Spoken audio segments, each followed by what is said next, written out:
Hi friends, welcome to my channel. ಇವಾಗಿನ ಸುಡೋ ಬಿಸಿಲಿಗೆ ಏನು ಕುಡಿದ್ರೂ ಕೂಡ ಸಾಕು ಅಂತ ಅನ್ಸಲ್ಲ ಅಲ್ವಾ? ಏನಾದರೂ ಕುಡಿತಾನೆ ಇರಬೇಕು ಅಂತ ಅನ್ಸುತ್ತೆ. ಹಾಗಾಗಿ ಇವತ್ತು ತಂಪಾಗಿ ಕುಡಿಯೋದಕ್ಕೆ ಮ್ಯಾಂಗೋ ಮಜ್ಜಿಗೆ ಮತ್ತು ಮ್ಯಾಂಗೋ ಸೋಡಾ ಮಾಡ್ತಾ ಇದ್ದೀನಿ. ಒಂದೇ ಒಂದು ಪೇಸ್ಟ್ ರೆಡಿ ಮಾಡಿಕೊಂಡ್ರೆ ಸಾಕು, ಎರಡನ್ನೂ ಕೂಡ ಮಾಡ್ಕೋಬೋದು. ಈ ಥರ ಕ್ಯೂಬ್ಸ್ ಮಾಡಿ ಇಟ್ಕೊಂಡಿರೋದು ದಿಢೀರಂತ ರೆಡಿ ಮಾಡ್ಕೊಂಡು ಬಿಡ್ಬೋದು. ಚಿಲ್ಡಾಗಿ ಸಖತ್ತಾಗಿರುತ್ತೆ. ಬನ್ನಿ ಹೇಗೆ ಮಾಡೋದು ಅಂತ ನೋಡ್ಕೊಂಡು ಬರೋಣ. ಮೊದಲಿಗೆ ಇದನ್ನು ಮಾಡ್ಕೊಳ್ಳೋದಕ್ಕೆ ಈ ಥರ ಒಂದು ಪೇಸ್ಟ್ ರೆಡಿ ಮಾಡ್ಕೋಬೇಕು. ಅದಕ್ಕೋಸ್ಕರ ನಾನಿಲ್ಲಿ 4 ಮಾವಿನಕಾಯಿ ತೊಗೊಂಡಿದ್ದೀನಿ, ಚಿಕ್ಕದು. ಹಾಗಾಗಿ 4 ತೊಗೊಂಡಿದ್ದೀನಿ. ನೋಡಿ ಇದರದ್ದು ಶೇಪ್ ಹೇಗಿದೆ ಅಂತ, ಸ್ವಲ್ಪ ಡಿಫ್ರೆಂಟಾಗಿ ಕ್ಯೂಟ್ ಆಗಿದೆ ಅಲ್ವಾ? ಇದನ್ನೇನೋ ಕ್ಲೀನಾಗಿ ವಾಶ್ ಮಾಡಿಕೊಂಡು ಸಿಪ್ಪೆ ಮತ್ತು ಬೀಜನೆಲ್ಲ ತೆಗಿಬೇಕು. ಹಾಗೆ ಇದಕ್ಕೆ ನಾವು ಯಾವ ಮಾವಿನಕಾಯಿ ಬೇಕಾದರೂ ತೊಗೋಬೋದು. ಆದರೆ ಸ್ವಲ್ಪ ಜಾಸ್ತಿ ಹುಳಿ ಇರುವಂಥ ಮಾವಿನಕಾಯಿ ಹಾಕಿದ್ರೆ ನಾವು ಸೋಡಾ ಅಥವಾ ಮಜ್ಜಿಗೆ ಮಾಡ್ಕೊಳ್ಳುವಾಗ ಸ್ವಲ್ಪ ಪೇಸ್ಟ್ ಹಾಕಿದ್ರೂ ಕೂಡ ಸಾಕಾಗುತ್ತೆ. ನೀವೇನಾದರೂ ತೋತಾಪುರಿ ಮಾವಿನಕಾಯಿ ಎಲ್ಲ ತೊಗೊಂಡ್ಬಿಟ್ರೆ ಸ್ವಲ್ಪ ಜಾಸ್ತಿ ಹಾಕಬೇಕಾಗತ್ತೆ. ಹಾಗಾಗಿ ಆದಷ್ಟು ಹುಳಿ ಜಾಸ್ತಿ ಇರುವಂಥ ಮಾವಿನಕಾಯಿನ ತೊಗೊಳ್ಳಿ.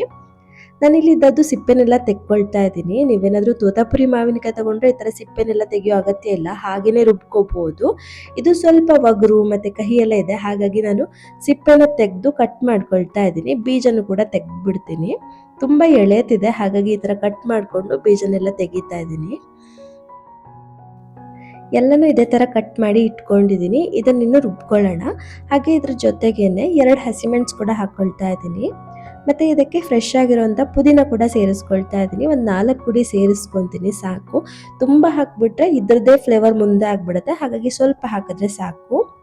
ಮತ್ತು ರುಚಿಗೆ ತಕ್ಕಷ್ಟು ಉಪ್ಪು 1 ಟೇಬಲ್ ಸ್ಪೂನ್ ಆಗುವಷ್ಟು ಸೇರಿಸಿದ್ದೀನಿ. ಹಾಗೆ ಇದಕ್ಕೆ ರುಬ್ಬೋದಕ್ಕೆ ನೀರು ಹಾಕಿ ಇದನ್ನು ನಾವು ನೈಸಾಗಿ ಪೇಸ್ಟ್ ಮಾಡ್ಕೋಬೇಕು.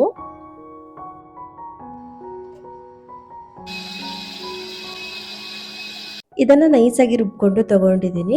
ಈ ಥರ ಒಂದು ಪೇಸ್ಟ್ ರೆಡಿ ಮಾಡಿ ಇಟ್ಕೊಂಡ್ರೆ ಸಾಕು, ನಾವು ಎರಡನ್ನೂ ಕೂಡ ಮಾಡ್ಕೋಬೋದು.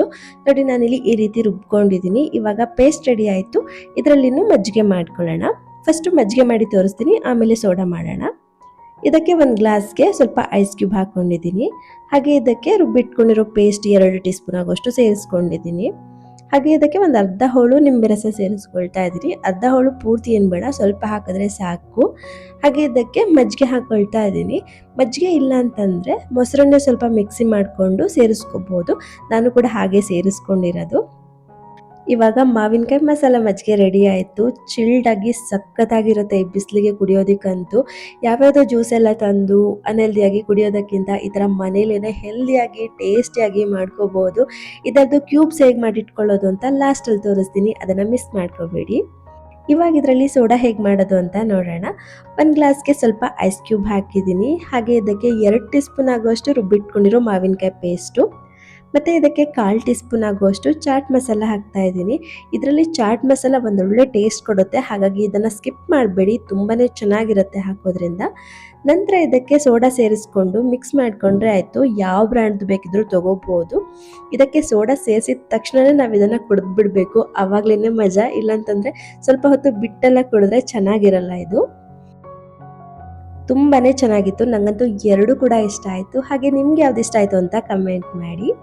ಹಾಗೆ ನಾನಿಲ್ಲಿ ಎಕ್ಸ್ಟ್ರಾ ಉಳಿದಿರೋದನ್ನು ಈ ಥರ ಒಂದು ಐಸ್ ಟ್ರೇನಲ್ಲಿ ಹಾಕಿ ಫ್ರೀಸರಲ್ಲಿಟ್ಟು ಕ್ಯೂಬ್ಸ್ ಮಾಡಿ ಇಟ್ಕೊಳ್ತೀನಿ.